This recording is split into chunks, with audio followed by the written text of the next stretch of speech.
তো ফাইনালি আমি পৌঁছে গেছি দীঘার জগন্নাথ মন্দিরের সামনে। অনেক দিনের ইচ্ছা ছিল জগন্নাথ মন্দিরে যাওয়ার জন্য, কিন্তু একটু সময় পাইনি, এই জন্য যাওয়া আর হয়নি। তো আজকে মায়ের বাড়িতে হঠাৎ করে সবাই মিলে ঠিক করা হয় যে যাব, তাই জন্য বৃষ্টি ঝড় পেরিয়ে চলে এসেছি মন্দিরে। বাড়ি থেকে তো বেরিয়েছিলাম, খুব বৃষ্টি পড়ছিল, কিন্তু মন্দিরের সামনে যখন গাড়ি থেকে নামি তো বৃষ্টি একদম কমে গেছে। আর এখন টোটালি পুরো ফাঁকা, একটুও বৃষ্টি পড়ছে না। আমরা এখন দেখো, এটা যে সামনে সেকেন্ড গেট, ফার্স্ট গেটটা পিছনে ছেড়ে এসেছি, সেকেন্ড গেটে এখন ঢুকতে যাচ্ছি। তো খুব সুন্দরই লাগছিল। আর জানি তোমরা বলবে যে আমি গেছিলাম কালকে আর ভিডিওটা আজকে দিচ্ছি কেন। তো কারণ হচ্ছে আমার কাল থেকে ফেসবুক ওপেন হচ্ছে না, ফোনটা কি প্রবলেম হয়ে গেছে আমি সেটাই বুঝতে পারছি না।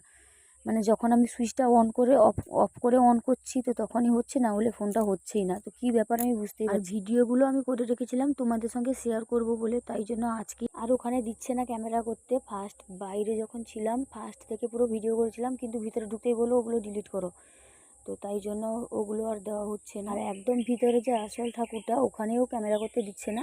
তো মোটামুটি যেগুলো করেছি সেগুলোই তোমাদের সঙ্গে শেয়ার করলাম।